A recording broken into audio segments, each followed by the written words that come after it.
नमस्कार दोस्तों, आज हमारे गणेश उत्सव का 8वां दिन है। जी हाँ, आज हम 8वें दिन तक पहुंच गए हैं और रोज़ हम गणेश जी से कुछ सीख रहे हैं। जी हाँ, रोज़ कुछ सीख रहे हैं। आज हम देखेंगे कि गणेश जी कुछ चीज़ ग्रहण करते हैं, कुछ चीज़ ग्रहण नहीं करते हैं। जैसे उदाहरण के रूप में बाकी सभी देवताओं को तुलसी चढ़ती है, परंतु हम गणेश जी की बात करें तो उन्हें दुआ चढ़ती है, जिसे हम दरोब कहते हैं। वह मोदक प्रिय करते हैं, मतलब उन्हें मोदक प्रिय है, लड्डू है ना, मोदक प्रिय है, और उनका एक दांत टूटा हुआ है। तो इन सभी प्रश्नों के उत्तर देखेंगे और इनके पीछे क्या लॉजिक है या इससे हम क्या जीवन में सीख सकते हैं, अपने जीवन में क्या परिवर्तन ला सकते हैं। तो चलिए शुरू करते हैं इस वीडियो को। सबसे पहली बात करें हम तो वह है दुर्वा, जिसे हम दरोब भी कहते हैं। जी हाँ, गणेश जी को दुर्वा ही क्यों चढ़ाई जाती है, इसके पीछे भी एक कहानी है कि एक अनलासुर नाम का राक्षस था जिसने पूरे देवताओं के नाक में दम कर रखा था। जी हाँ, और सभी देवताओं ने प्रार्थना की कि गणेश जी हमें इस राक्षस से मुक्ति दिलाएं। तब उस राक्षस जिसका नाम था अनलासुर, उस राक्षस को गणेश जी ने निगल लिया। अनल मतलब होता अग्नि। जी हाँ, जैसे ही वह राक्षस पेट में गया तो गणेश जी के पेट में जलन होने लगी, अर्थात गर्मी होने लगी। तब ब्रह्मा जी ने दरोब, जिसे हम दुर्वा कहते हैं, वह खाने की इच्छा जागृत की।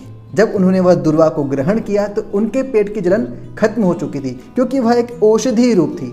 अर्थात दुर्वा इसलिए कि हमारे जीवन में जो भी जलन है, मतलब हम किसी व्यक्ति के प्रति कोई भी जलन रखते हैं तो वह नष्ट की जा सकती है हमारे प्यार के द्वारा। तो जी हाँ, हमें इस दुर्वा से सीखने वाली बात है कि हमें किसी के प्रति कोई जलन भाव नहीं रखना चाहिए, कोई द्वेष भाव नहीं रखना चाहिए।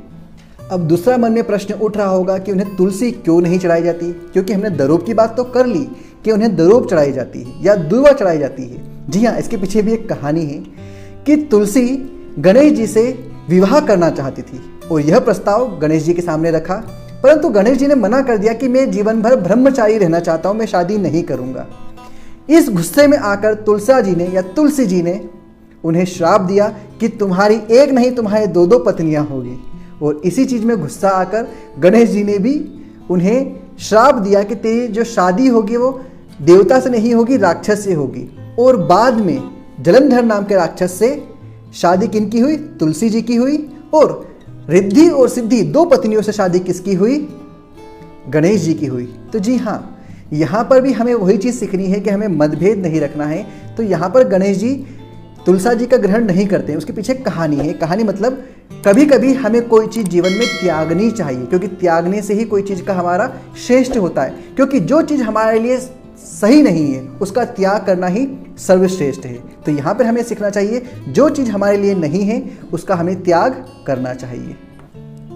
अब आपके मन में प्रश्न उठ रहा होगा कि उन्हें मोदक क्यों पसंद है। इसके पीछे भी एक छोटी सी कहानी है। जी हाँ, कि जो मोदक थे वह बनाए गए थे माता पार्वती के अपने हाथों से, और वह बनाए गए थे कार्तिकेय महाराज और गणेश जी दोनों के लिए। परंतु इसके लिए भी उन दोनों के बीच में कंपटीशन हुआ, प्रतिस्पर्धा हुई, और अंत में गणेश जी जीते और गणेश जी को प्राप्त हुआ। जी हाँ, मान सकते हैं कि ये तर्क है, वितर्क है, कहानियाँ हैं, लेकिन पर हमारे लिए सीखने वाली बात है कि यहाँ पर गणेश जी मोदक इसलिए प्रिय करते हैं क्योंकि उन्हें अपनी माँ से भी उतना ही प्यार था। जी हाँ, क्योंकि यहाँ पर माँ के प्यार के प्रति ही क्या है, वह ममता के प्रति ही क्या है, मोदक प्रिय करते हैं। तो जिस प्रकार उन्हें मोदक प्रिय है उतने ही प्रिय क्यों, क्योंकि उन्हें अपनी माता भी प्रिय है।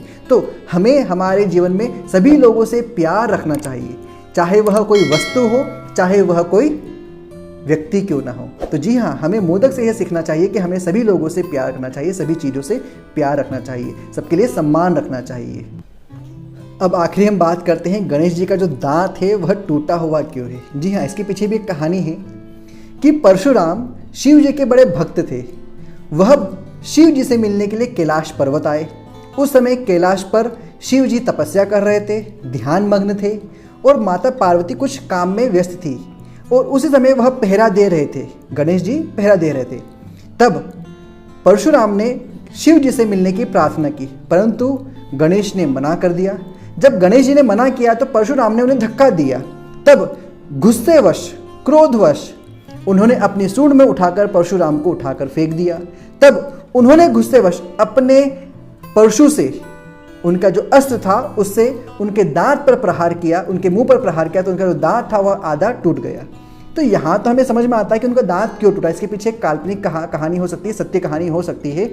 परंतु यहाँ पर सीखने वाली बात यह है कि हमें अपने गुस्से पर, हमें अपने क्रोध पर ध्यान देना चाहिए। जी हाँ, क्योंकि हमेशा अधिकतर हम गुस्सा करते हैं सामने वाले पर, लेकिन पर उसके प्रति कोई रिएक्शन होती है और अपना भी हम अहित कर बैठते हैं। जिस प्रकार उनका एक दांत टूटा, उस प्रकार हमारे भी जीवन में कुछ हानि हो सकती है। तो अपने इस क्रोध को कंट्रोल कीजिए, नियंत्रित कीजिए और अपने जीवन को सुधारिए। तो दोस्तों, मुझे उम्मीद है आपको ये वीडियो पसंद आ रहे होंगे। यदि पसंद आ रहे हैं तो प्लीज़ लाइक कीजिएगा, शेयर कीजिएगा, सब्सक्राइब कीजिएगा। जी हाँ, क्योंकि आपके इस प्यार से ही मैं आगे और मोटिवेट होऊंगा, आपके लिए और अच्छी जानकारी लेके आऊँगा। तो अगली बार फिर से मिलते हैं एक न्यू वीडियो के साथ। तब तक के लिए नमस्कार।